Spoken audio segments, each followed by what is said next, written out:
इतिहास में कुछ लोग ऐसे होते हैं जिनका जन्म साधारण होता है, लेकिन जिनका प्रभाव सदियों तक रहता है। एक ऐसा बालक जिसकी कोई पहचान नहीं, कोई राजवंश नहीं, कोई सिंहासन नहीं, लेकिन वही बालक यूनानी आक्रमणकारियों को भारत से बाहर करता है, नंद वंश जैसे शक्तिशाली साम्राज्य को गिराता है और भारत का पहला विशाल साम्राज्य स्थापित करता है। आज हम जानेंगे चंद्रगुप्त मौर्य कौन था। क्या वह सच में एक दासी का पुत्र था? सिकंदर महान से उसका क्या संबंध था? चाणक्य ने उसे कैसे खोजा और कैसे एक गुमनाम लड़का बना भारत का सम्राट? यह कहानी है साजिशों की, रणनीति की, राजनीति की और एक ऐसे व्यक्ति की जिसने भारत का इतिहास बदल दिया। चंद्रगुप्त मौर्य को समझने के लिए हमें उस भारत को समझना होगा जो उसके जन्म से पहले अस्तित्व में था। आज जैसा एक अखंड भारत तब मौजूद नहीं था। चौथी शताब्दी ईसा पूर्व में भारत कई हिस्सों में बंटा हुआ था। अलग अलग राज्य, अलग अलग राजा और आपस में लगातार संघर्ष। ये काल महाजनपदों का काल था। बौद्ध और जैन ग्रंथों में हमें 16 महाजनपदों का उल्लेख मिलता है। इनमें कौशल, वत्स, अवंती, गांधार जैसे राज्य थे, लेकिन इन सब में जो सबसे अधिक शक्तिशाली था वह था मगध। मगध केवल एक राज्य नहीं था, यह शक्ति, धन और सैन्य बल का केंद्र था। मगध पर उस समय शासन कर रहा था नंद वंश। ग्रीक इतिहासकार डायोडोरस और क्योटियस रफस के अनुसार नंदों की सेना उस समय पूरी दुनिया में सबसे बड़ी मानी जाती थी। उनके पास थे लाखों पैदल सैनिक, हजारों घुड़सवार और युद्ध में प्रयोग होने वाले हजारों हाथी। यह वही सेना थी जिसका नाम सुनकर बड़े बड़े आक्रमणकारी भी कांप जाते थे। नंद वंश का अंतिम और सबसे कुख्यात राजा था धनानंद। उसके पास अपार धन था, लेकिन जनता के लिए न्याय नहीं था। भारी कर, निर्दयी व्यवहार और घमंड से भरा शासन, यही कारण था कि मगध की जनता अंदर ही अंदर सुलग रही थी। लेकिन कोई विद्रोह सफल नहीं हो पाता, क्योंकि नंदों की सेना अजेय मानी जाती थी। इसी समय भारत के पश्चिम में एक और शक्ति उभर रही थी। नाम अलेक्जेंडर द ग्रेट, जिसे इतिहास सिकंदर महान के नाम से जानता है। 326 ईसा पूर्व में सिकंदर भारत की सीमाओं तक पहुंचा। उसने पहले ही फारस साम्राज्य को नष्ट कर दिया था और अब उसकी नजर भारत पर थी। भारत में सिकंदर का सामना हुआ राजा पोरस से। झेलम नदी के तट पर लड़ा गया यह युद्ध इतिहास में हाइदास्पेस की लड़ाई के नाम से जाना जाता है। हालांकि सिकंदर विजयी हुआ, लेकिन राजा पोरस की वीरता ने उसे प्रभावित कर दिया। यह पहली बार था जब सिकंदर ने किसी पराजित राजा को सम्मान के साथ शासन सौंपा। सिकंदर आगे बढ़ना चाहता था मगध की ओर, लेकिन जब उसकी सेना को पता चला कि नंदों के पास हजारों युद्ध हाथी हैं और एक विशाल सेना है, तो यूनानी सैनिकों ने आगे बढ़ने से इनकार कर दिया। यहीं पर सिकंदर की विजय यात्रा भारत में रुक गई। इसी राजनीतिक उथल पुथल के दौर में इतिहास के मंच पर एक बालक जन्म लेता है। नाम चंद्रगुप्त, लेकिन उसका जन्म आज भी रहस्य है। कुछ ग्रंथ कहते हैं कि चंद्रगुप्त मौर्य कुल से था। कुछ कहते हैं कि उसकी मां एक दासी थी और उसका पालन पोषण साधारण परिस्थितियों में हुआ। जैन और बौद्ध ग्रंथ इसे एक साधारण जन्म बताते हैं जो आगे चलकर असाधारण बन जाता है। इतिहास में कभी कभी एक व्यक्ति दूसरे व्यक्ति की नियति बदल देता है। चंद्रगुप्त के जीवन में वह व्यक्ति था चाणक्य, जिसे कौटिल्य और विष्णुगुप्त भी कहा जाता है। तक्षशिला विश्वविद्यालय का यह आचार्य राजनीति, अर्थशास्त्र और रणनीति का महान विद्वान था। कहते हैं चाणक्य नंद दरबार पहुंचा, लेकिन राजा धनानंद ने उसका अपमान कर दिया। उसी दिन चाणक्य ने शपथ ली कि वह नंद वंश को जड़ से समाप्त करेगा, लेकिन इसके लिए उसे चाहिए था एक ऐसा व्यक्ति जो केवल राजा न बने बल्कि साम्राज्य बना सके। एक दिन चाणक्य की नजर एक किशोर पर पड़ी। वह बच्चों के साथ राजा राजा का खेल खेल रहा था, लेकिन उसके आदेशों में नेतृत्व था।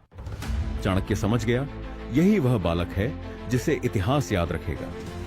चाणक्य चंद्रगुप्त को लेकर पहुंचा तक्षशिला। यहीं उसे सिखाया गया युद्ध कला, राजनीति, कूटनीति और साम्राज्य निर्माण। एक साधारण बालक अब तैयार हो रहा था इतिहास बदलने के लिए। दोस्तों, अगर आपने अभी तक हमारे इस चैनल को सब्सक्राइब नहीं किया है तो जरूर सब्सक्राइब कर लें, क्योंकि आपके एक सब्सक्राइब से हमें बहुत मोटिवेशन मिलता है और हम आपके लिए ऐसी और वीडियोस बनाते रहेंगे। तक्षशिला केवल एक विश्वविद्यालय नहीं था, यह उस युग का सबसे बड़ा बौद्धिक और रणनीतिक केंद्र था। दूर दूर से छात्र आते थे, गांधार से, मध्य एशिया से और यहाँ तक कि यूनान से भी। यहीं एक साधारण बालक चंद्रगुप्त धीरे धीरे एक योद्धा में ढल रहा था। चाणक्य ने चंद्रगुप्त को केवल तलवार चलाना नहीं सिखाया, उसे सिखाया गया कब युद्ध करना है और कब पीछे हटना है, कब सच बोलना है और कब मौन रखना है, कब शत्रु पर आक्रमण करना है और कब उसे अपने ही अहंकार से मरने देना है। चाणक्य का मानना था युद्ध अंतिम विकल्प होना चाहिए। उससे पहले राजनीति, कूटनीति, जासूसी और मनोविज्ञान। चंद्रगुप्त को राजा बनने से पहले शासक बनना सिखाया जा रहा था। तक्षशिला में चंद्रगुप्त ने जाना कि एक राजा की सबसे बड़ी ताकत उसकी सेना नहीं बल्कि उसकी सूचना होती है। कौन सा मंत्री वफादार है, कौन सा सेनापति बिक सकता है और कौन सा शत्रु भीतर से खोखला है। वर्षों की तैयारी के बाद चाणक्य को लगा अब समय आ गया है नंद वंश के खिलाफ पहली चाल चलने का। यह आसान नहीं था। नंद साम्राज्य अब भी अपार शक्तिशाली था, लेकिन जनता के भीतर असंतोष बढ़ रहा था। चंद्रगुप्त और चाणक्य ने सीधे मगध पर आक्रमण करने का निर्णय लिया। यह एक साहसी कदम था, लेकिन यह एक गलती भी थी। सेना छोटी थी, अनुभव सीमित था और नंदों की राजधानी सुरक्षित। युद्ध हुआ, लेकिन परिणाम वही हुआ जो अनुभवहीनता से होता है। चंद्रगुप्त की सेना हार गई, कई सैनिक मारे गए, कुछ भाग खड़े हुए और चंद्रगुप्त पहली बार पराजय का स्वाद छक रहा था। यह क्षण किसी और को तोड़ देता, लेकिन चंद्रगुप्त टूट नहीं रहा था। वह चुप था, गंभीर था और सोच रहा था। कहते हैं पराजय के बाद चंद्रगुप्त और चाणक्य एक गांव से गुजर रहे थे। वहां एक स्त्री गरम खिचड़ी बना रही थी। उसका बच्चा बीच से खाने लगा और जल गया। मां ने कहा, मूर्ख, हमेशा किनारे से शुरू किया जाता है। चाणक्य वहीं रुक गया। उसने चंद्रगुप्त की ओर देखा और कहा, यही हमारी गलती थी। हमने बीच से आक्रमण किया, हमें किनारों से शुरुआत करनी होगी। यह कोई साधारण कथा नहीं थी, यह रणनीति का जन्म था। अब लक्ष्य बदल गया। सीधा मगध नहीं, पहले उसके चारों ओर के राज्य। सीधे राजा नहीं, पहले उसकी शक्ति के स्तंभ। चंद्रगुप्त अब युद्ध नहीं, योजना लड़ रहा था। उसी समय उत्तर पश्चिम भारत अस्थिर था। सिकंदर भारत छोड़ चुका था, लेकिन उसके सेनापति अब भी वहां थे। ये यूनानी गवर्नर आपस में संघर्ष कर रहे थे और यही चंद्रगुप्त के लिए एक अवसर था। ग्रीक स्रोत बताते हैं चंद्रगुप्त ने उत्तर पश्चिम भारत में यूनानी सेनापतियों के खिलाफ लगातार संघर्ष किए। धीरे धीरे उनकी चौकियां गिरने लगी। जनता चंद्रगुप्त का साथ देने लगी क्योंकि वह विदेशी शासकों के खिलाफ लड़ रहा था। यहीं से चंद्रगुप्त केवल एक योद्धा नहीं रहा, वह एक नेता बन गया। अब चंद्रगुप्त के पास अनुभवी सैनिक थे, युद्ध से सीखी रणनीति थी और जनता का समर्थन था। सेना अब केवल हथियारों से नहीं, विश्वास से मजबूत हो रही थी। चाणक्य ने एक व्यापक जासूसी तंत्र खड़ा किया। नंद दरबार के भीतर सूचनाएं पहुंचने लगी। कौन मंत्री असंतुष्ट है, कौन सेनापति राजा से नाराज है, सब कुछ। चंद्रगुप्त अब वह बालक नहीं था जो तक्षशिला आया था। वह हार चुका था, सीख चुका था और अब तैयार था। मगध की राजधानी पाटलिपुत्र बाहर से शांत दिखती थी। राजमहल में सोने की दीवारें थीं, खजाने भरे हुए थे और हाथियों की चिंगाड़ दूर दूर तक गूंजती थी। राजा धनानंद अब भी खुद को भारत का सबसे शक्तिशाली शासक मानता था। उसे यह आभास भी नहीं था कि उसका साम्राज्य अंदर से खोखला हो चुका है। धनानंद की सबसे बड़ी कमजोरी उसका अहंकार था। उसने मंत्रियों पर भरोसा करना छोड़ दिया था, सेनापतियों को डर से चलाता था और जनता को सिर्फ कर वसूलने का साधन समझता था। मगध की गलियों में अब ऐसे लोग घूम रहे थे जिन्हें कोई पहचान नहीं पाता था। कोई व्यापारी बनकर, कोई साधु बनकर, कोई कलाकार बनकर। ये थे चाणक्य के जासूस। वे जानते थे कौन मंत्री राजा से नाराज है, कौन सैनिक वेतन से असंतुष्ट है और कौन दरबारी सत्ता बदलने का इंतजार कर रहा है। मगध की जनता पहले ही थक चुकी थी। भारी करों ने किसानों की कमर तोड़ दी थी। व्यापारी राजा से घृणा करने लगे थे सेना में भी असंतोष फैल चुका था, और जब जनता और सेना दोनों असंतुष्ट हों तो सबसे मजबूत किला भी ढह जाता है। इस बार सीधा युद्ध अकेला हथियार नहीं था। चाणक्य ने नंद साम्राज्य को भीतर से तोड़ने की योजना बनाई। राजधानी को चारों ओर से नहीं, भीतर से घेरना था।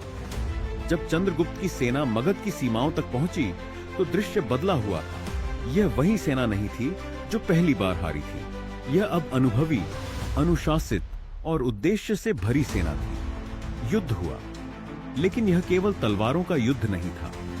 यह रणनीति बनाम घमंड का युद्ध था। नंदों की विशाल सेना संख्या में अधिक थी, लेकिन मन से कमजोर। जैसे जैसे युद्ध आगे बढ़ा, नंद सैनिक पीछे हटने लगे। कुछ ने हथियार डाल दिए, कुछ ने विद्रोह कर दिया। राजधानी पाटलिपुत्र, जो कभी अजेय मानी जाती थी, अब गिर रही थी। इतिहास इस पर एकमत नहीं है कि धनानंद का अंत कैसे हुआ। कुछ ग्रंथ कहते हैं वह मारा गया, कुछ कहते हैं उसे निर्वासित किया गया। लेकिन एक बात तय है, उसका शासन समाप्त हो चुका था। मगध की जनता ने पहली बार आजादी की सांस ली। दरबार के दरवाजे खुले, कर घटाए गए, अन्याय समाप्त हुआ, और उसी धरती पर जहां कभी धनानंद बैठा करता था, अब बैठा था चंद्रगुप्त मौर्य। लगभग 322 ईसा पूर्व चंद्रगुप्त का राज्याभिषेक हुआ। एक ऐसा व्यक्ति जो कभी गुमनाम था, अब भारत का सम्राट था। यह केवल एक राजा का उदय नहीं था, यह भारत के पहले वृहद साम्राज्य का जन्म था। चंद्रगुप्त ने केवल मगध नहीं जीता, उसने एक प्रणाली बनाई, एक ऐसा शासन जो कानून, अनुशासन और प्रशासन पर आधारित था। चाणक्य अब केवल आचार्य नहीं था, वह साम्राज्य का मस्तिष्क था।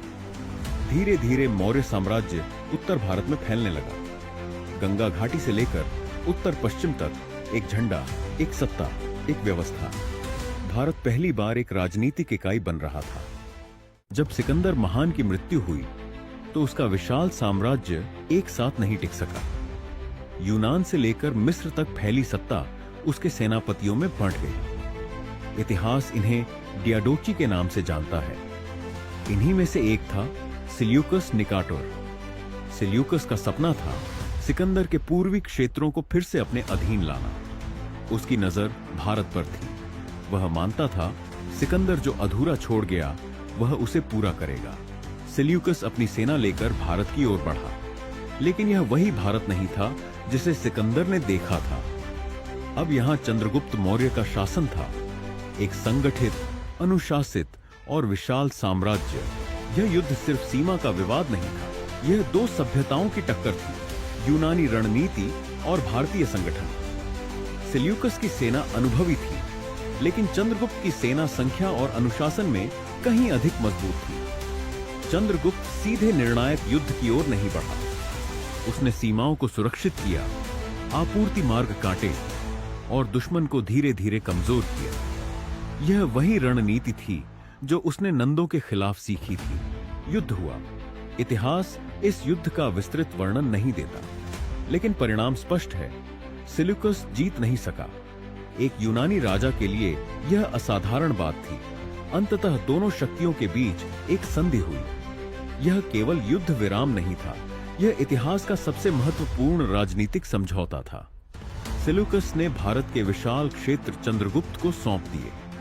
इसके बदले चंद्रगुप्त ने सेल्यूकस को 500 युद्ध हाथी दिए। इन हाथियों ने आगे चलकर यूनानी युद्धों में निर्णायक भूमिका निभाई। कई इतिहासकार मानते हैं इस संधि के तहत एक वैवाहिक संबंध भी बना। हालांकि विवरण अस्पष्ट है, लेकिन यह स्पष्ट है भारत और यूनान अब शत्रु नहीं थे। सिल्यूकस ने अपने राजदूत मेगास्थनीस को पाटलिपुत्र भेजा।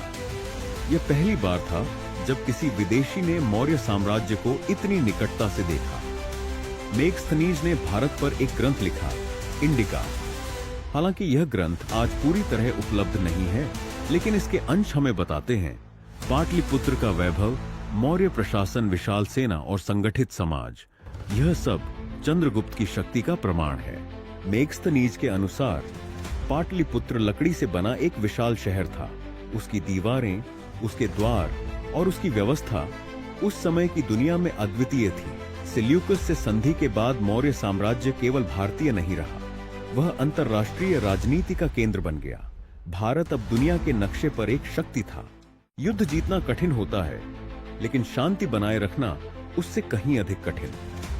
चंद्रगुप्त मौर्य अब केवल एक विजेता नहीं था, उसके सामने एक और बड़ी चुनौती थी, इतने विशाल साम्राज्य को सही ढंग से चलाना। एक ऐसी व्यवस्था बनाना जो व्यक्ति पर नहीं, सिद्धांतों पर आधारित हो। यहीं पर चाणक्य का असली योगदान सामने आता है। उसने जो ज्ञान तक्षशिला में सिखाया था, उसे अब व्यवहार में उतारा जा रहा था। चाणक्य का ग्रंथ अर्थशास्त्र सिर्फ एक किताब नहीं था, यह राज्य चलाने का पूरा विज्ञान था। मौर्य साम्राज्य पूरी तरह केंद्रीकृत शासन पर आधारित था। अंतिम निर्णय सम्राट का होता था, लेकिन हर निर्णय सूचना, सलाह और जांच के बाद लिया जाता था। राजा भावना से नहीं, तर्क से शासन करता था। इतने बड़े साम्राज्य को सीधे नियंत्रित करना संभव नहीं था, इसीलिए मौर्य साम्राज्य को प्रांतों में बांटा गया। हर प्रांत का एक शासक था, जो सीधे सम्राट को उत्तरदायी था। यह व्यवस्था राज्य को स्थिर बनाए रखने के लिए थी। पाटलिपुत्र केवल राजधानी नहीं थी, यह प्रशासन का मस्तिष्क था। यहीं से कर व्यवस्था, सेना, व्यापार और न्याय सब नियंत्रित होता था। मेघस्थनीज के विवरणों के अनुसार शहर कड़ी सुरक्षा में था और सुव्यवस्थित था। मौर्य शासन में कानून सिर्फ किताबों तक सीमित नहीं था, न्याय राज्य की जिम्मेदारी थी। अपराध के लिए दंड कठोर थे, लेकिन नियम स्पष्ट थे। इसका उद्देश्य डर नहीं, व्यवस्था बनाए रखना था। राज्य की रीढ़ उसकी अर्थव्यवस्था होती है। चंद्रगुप्त के शासन में कर अनिवार्य थे, लेकिन मनमाने नहीं। किसानों से उपज का एक निश्चित भाग लिया जाता था। व्यापारियों पर निगरानी रखी जाती थी, लेकिन व्यापार को प्रोत्साहन भी दिया जाता था। अर्थशास्त्र में कृषि को राज्य का आधार माना गया है। सिंचाई के लिए नहरें बनवाई गई। भूमि की माप और उपज का हिसाब राज्य द्वारा रखा जाता था। यह उस समय के लिए अत्यंत उन्नत व्यवस्था थी। मौर्य साम्राज्य की सेना सिर्फ बड़ी नहीं थी, वह संगठित थी। पैदल सेना, घुड़सवार, रथ और युद्ध हाथी, हर इकाई का अपना कमांड था। सेना राजा की निजी शक्ति नहीं, राज्य की संस्था थी। चाणक्य जानता था, खतरे हमेशा सीमा से नहीं आते, इसलिए एक विस्तृत जासूसी तंत्र बनाया गया। राज्य के भीतर और बाहर सूचना पहुंचती रहती थी। यह तंत्र राज्य को संकट से पहले सावधान कर देता था। मौर्य काल में नगर जीवन फला फूला। शिल्पकारों को राज्य का संरक्षण मिला, सड़कें बनी, व्यापार मार्ग सुरक्षित किए गए।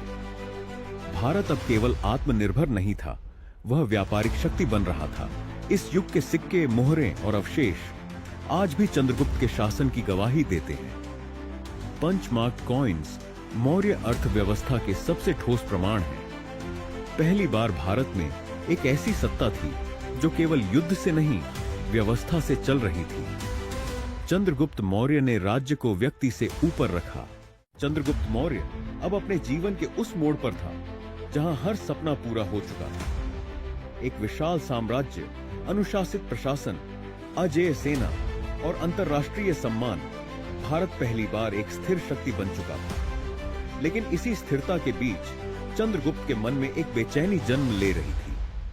इतिहास अक्सर विजेताओं की तलवार देखता है, लेकिन उनके मन में उठते प्रश्न दुर्लभ होते हैं। चंद्रगुप्त पूछ रहा था, क्या यही जीवन है?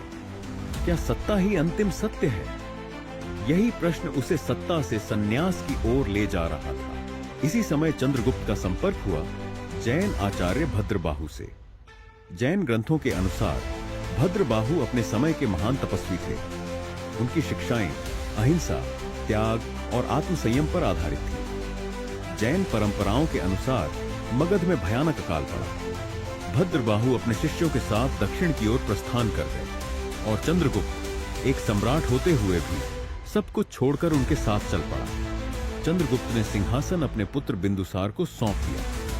यह कोई राजनीतिक मजबूरी नहीं थी, यह एक चेतन निर्णय था, एक ऐसा निर्णय जो इतिहास में दुर्लभ है। चंद्रगुप्त दक्षिण भारत पहुंचा।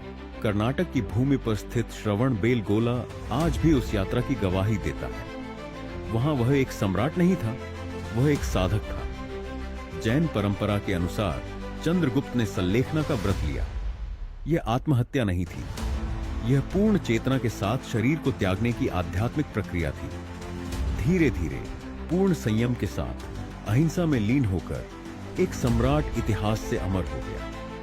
श्रवणबेलगोला में आज भी शिलालेख मिलते हैं जो चंद्रगुप्त मौर्य और भद्रबाहु का उल्लेख करते हैं।